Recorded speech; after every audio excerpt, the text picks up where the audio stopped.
Cześć. Cześć. Cześć. Bye. Zaczyna się. Cześć.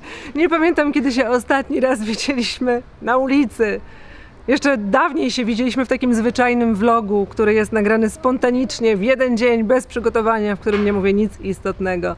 Ale cholera, stęskniłam się za wami. Cześć, kurde.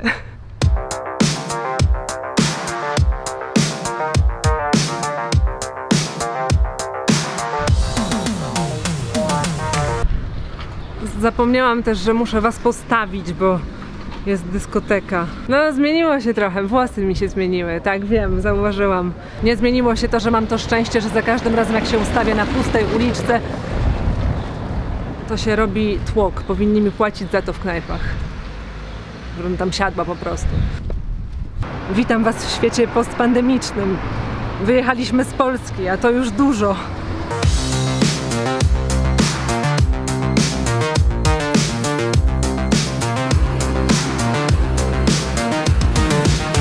Nasza dzielnia, przypadkowo zupełnie wybrana, bo po prostu tutaj znaleźliśmy mieszkanie na Airbnb. Uroda dość nieoczywista tego miejsca i chyba takie lokacje są największym wyzwaniem z punktu widzenia filmowego, bo to nie jest taki rozgardiaż artystyczny, tylko powiedzmy nieoczywiste piękno. Powiedzmy. Przez ostatnie kilka miesięcy przymusowego pobytu w Warszawie myślałam, jak będą wyglądać filmy, kiedy znów będzie można je kręcić. I wymyśliłam wszystko. Chcę robić wszystko. Vlogi, dokumenty, reportaże. Nie wiem, od czego zacząć. Chcę wszystko naraz. Bardzo się stęskniłam za wami. I nie mogłam sobie odmówić takiego odcinka zero, pilotażowego, tego nowego sezonu. Ale myślę, że będziemy się widzieć częściej, jeśli będziecie chcieć. Chodźmy na te spacery, pochódźmy sobie, bo czemu nie? Może nie daily, może nie weekly jakoś regularnie, ale róbmy to czasem.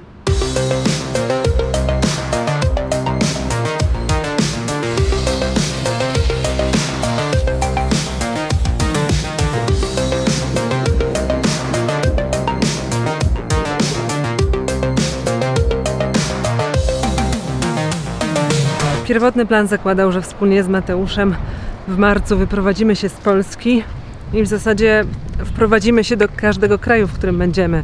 Mieliśmy zacząć od Gruzji, potem miała być Armenia, Azerbejdżan i cała Azja Środkowa. I zdążyliśmy się z tej Polski wyprowadzić, ale nie zdążyliśmy wyjechać do kraju docelowego, więc zawiśliśmy trochę. Teoretycznie azymut pozostał ten sam, ale nie wiadomo, czy Gruzja otworzy się w lipcu. Niby ma się otworzyć, ale nigdy nie wiadomo i ten cały czas pokazał mi, że po prostu trzeba żyć tak, jakby jutra nie było, bo nie wiadomo, co się wydarzy, bo wszystko to, co wydarzyło się na początku pandemii, stało się w 3 dni i w 3 dni przewróciło cały ten misterny plan do góry nogami. Dlatego jak tylko granice się otworzyły, postanowiliśmy wyjechać i przyjechaliśmy do Bułgarii. Bułgarię wybraliśmy z kilku powodów. Po pierwsze dlatego, że stąd są promy do Gruzji, kiedy ta się otworzy. Jeśli nie prom, to statki towarowe. Po drugie, mamy tutaj koleżankę, z którą będziemy realizować film. Mam nadzieję, że wszystko się uda. Jutro mamy z nią spotkanie. Film, który ma potencjał dokumentalny. Zobaczymy, jak to się rozwinie. A po trzecie, ten kraj po prostu był jedną z opcji, realnych opcji na wykonanie tego pierwszego kroku poza Polskę. Zmiana obiektywu.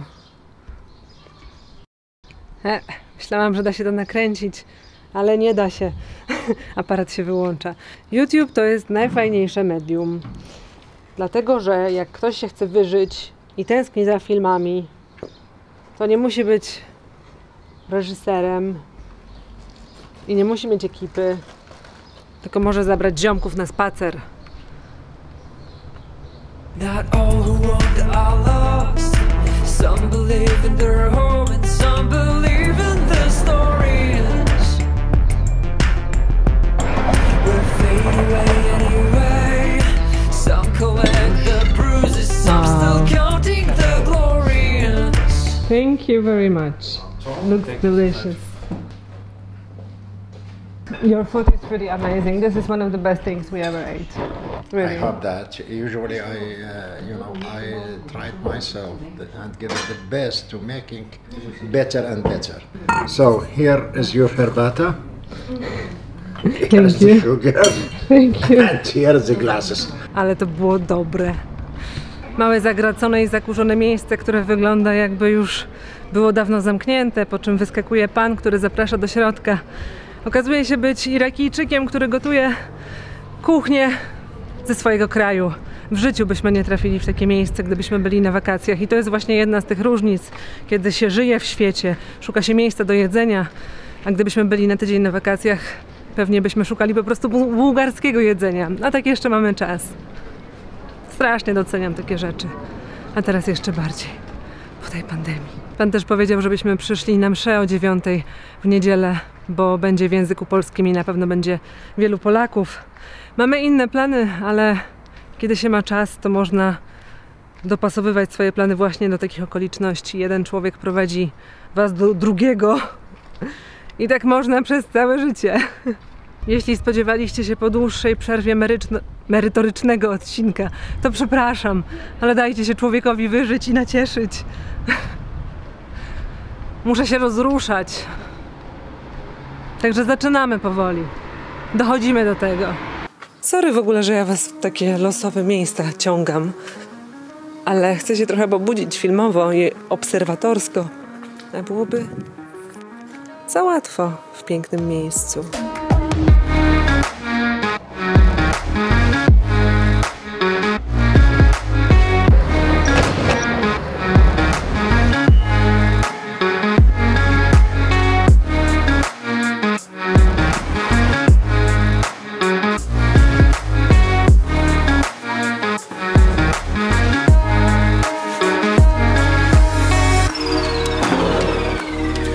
Proszę sobie tylko nie wyrabiać zdania o Sofii po tym, co widzicie. No to nie jest dzielnica reprezentatywna, ewidentnie.